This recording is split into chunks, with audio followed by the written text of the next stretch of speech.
Right, back live tonight here on In Focus. Gauteng Human Settlements officials demolished more than 200 shacks at Palm Ridge in the West Rand. Earlier today, the department says the illegal structures were built on municipal land earmarked for the Ikageleng Rapid Land Release Program. Joining us now for more on that conversation is Gauteng Human Settlements spokesperson Tahir Sema.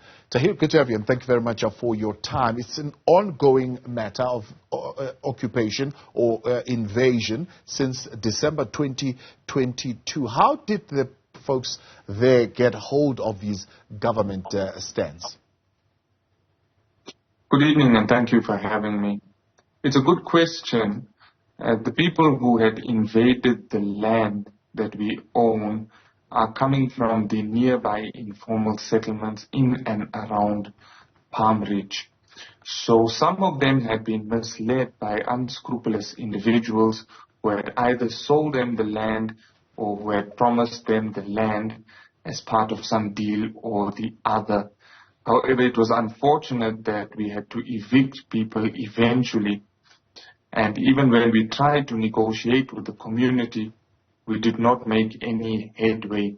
But there were more than 200 shacks that were demolished yesterday in a successful joint operation that took place between the department, the municipality, SAPS, and even the Department of Home Affairs. Yeah. Does your court order then therefore give you, one, the right to enact the eviction, but also to leave those who would have occupied that land, however be it illegal, stranded? So the court order that was granted to the department had given it the right to evict people from that land. It did not make mention of providing alternate accommodation, and that was also because the court had heard that the people involved were coming from the nearby informal settlements, which means they came from somewhere. So therefore the court order did not put any provision for alternate accommodation. However, as a caring government, what we did do was that in the joint operation, we had availed through the Ikageleng municipality access to shelters.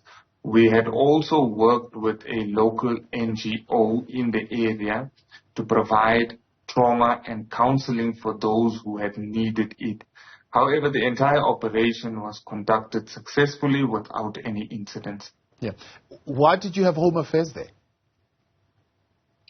So there were a number of people that occupied the sites that were not legal or documented South Africans.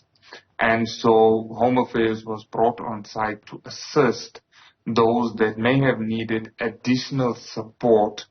So Home Affairs was on site to provide that support.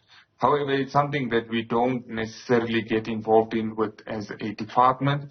However, the Department of Home Affairs was there to assist us with that task of identifying people who may need additional support. So somebody could be listening to us and could be saying, Tahir, how exactly did the stands end up there for such a long period of time unoccupied to the point that there could have been someone who would have taken advantage of the community? Why were there delays in the implementation of the Ikageleng program? In fact, the delay that you mentioned wasn't much of a delay. So in December 2022, the invaders came on site.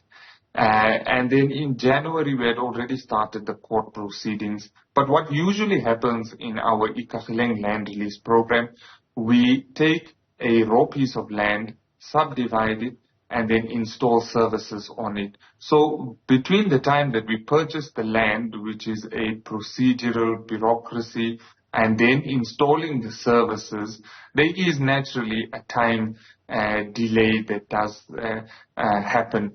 However, this issue of land invasions and house invasions is a more general problem across the province. So we are experiencing it in an increasing way as the months pass. And it's important to make mention of this because people need to understand that it is an illegal act and it is an unlawful act. And should you require support in the form of shelter, there are other means and avenues upon which you should approach, and you should never occupy land, even if the land is left vacant for a short period of time. Communities need to understand that there are unscrupulous people who are misleading them, and it remains an illegal act, and government will take the necessary steps to remove people from the land that they have occupied. So you are now free, I suppose, to then go ahead with the program. How many people do you have as beneficiaries on the waiting list, and what is the process now of allocating the land to those beneficiaries? So there's no shortage of beneficiaries. In fact, our waiting list in the Gauteng province sits at 1.1 million people. So there are enough beneficiaries to allocate to the Rapid Land Release program, and we will be allocating as soon as January in the new year. People are ready and willing to build for themselves as part of the program. We give them a piece of land with services, and if they're earning between 3,501 Rand and 22,000 Rand, then they qualify for a subsidy to build on that land from 5 approved building plans. So who is going to be prioritized here for this land? One of the questions is, there are people who've applied, for example, for RDP houses since 1994, still on that waiting list up until today. So we've dealt with the 1994 backlog. We are now dealing with 1996 to 2000, and we have a criteria upon which we allocate. So we are looking at the most destitute at present to allocate RDP houses for.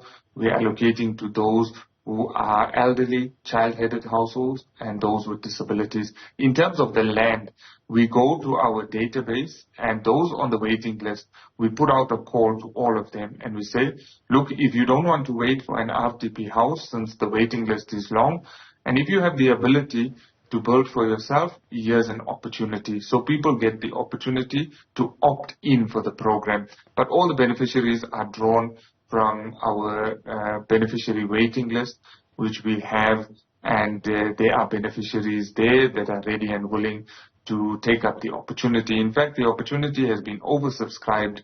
It is one that we will be putting more resources towards to ensure that people are given the opportunity to exit the waiting list by accessing other opportunities. Yeah. Is there a means test attached to the qualifying criteria? Yes, certainly. So we work on a sliding scale. So if you earning between 3,501 Rand and 22,000 Rand, then there are different amounts that you qualify for as a subsidy. But right now we're just rolling out phase 1, which is 3,501 Rand to 7,000 Rand.